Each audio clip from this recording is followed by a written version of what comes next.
They say the prison is for the guilty, for thieves, for killers. But in today's world, majority of people in the prison knew nothing about being in prison, and they faced the problem of others. Tiga's story began in a way that shocked the small town of Ajagunal. A woman gave birth to a boy. Of course, the birth itself was by a surrogate, but the man, Chief Benson, raised the child alone after his wife passed away during the process. From the day he was born, Tiga was not just a son. He was the center of his father's world. If he cried, he got a toy. If he frowned, he got a gadget. He didn't know the word no, because it was never spoken around him. By the time he was in secondary school, he was the only student who drove his own car to class. Teachers were careful around him, some out of respect, others out of fear. His father, now a powerful man in both politics and business, made sure nothing stood in his son's way. But all the privilege came at a cost. He never learned discipline. He never knew boundaries.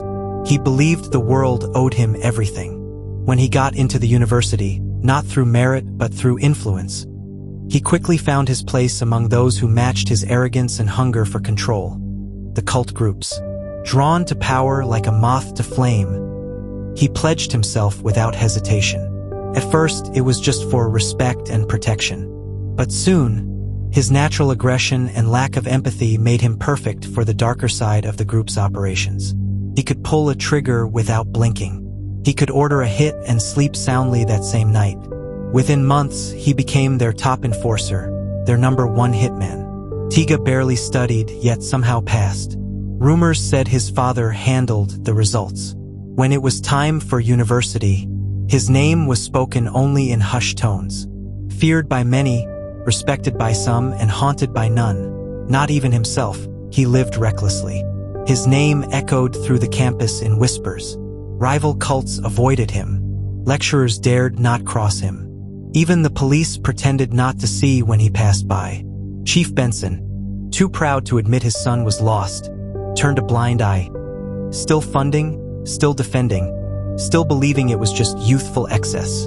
But Tiga's recklessness eventually caught up with him.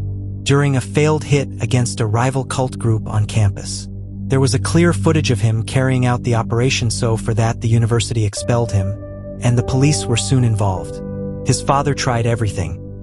Bribes, threats, and even public sympathy pleas. But the case had grown too large, too public. Tiga, once the Prince of Ajagunal, now sat in prison, awaiting trial for multiple charges ranging from armed robbery to murder. His fall was as dramatic as his rise. After some days, he remains in the police custody, and he was taken to court where he was sentenced to 25 years in prison. But his father, being a public figure, never wants such to happen. A week after he was sentenced, he made an agreement with the prison warden to replace his son with someone else, which they complied with him, and his son flew out of the country to another. The son of the poor suffer the sin and face consequence of the rich.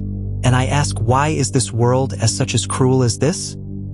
They say the prison is for the guilty, for thieves, for killers. But in today's world, majority of people in the prison knew nothing about being in prison, and they faced the problem of others.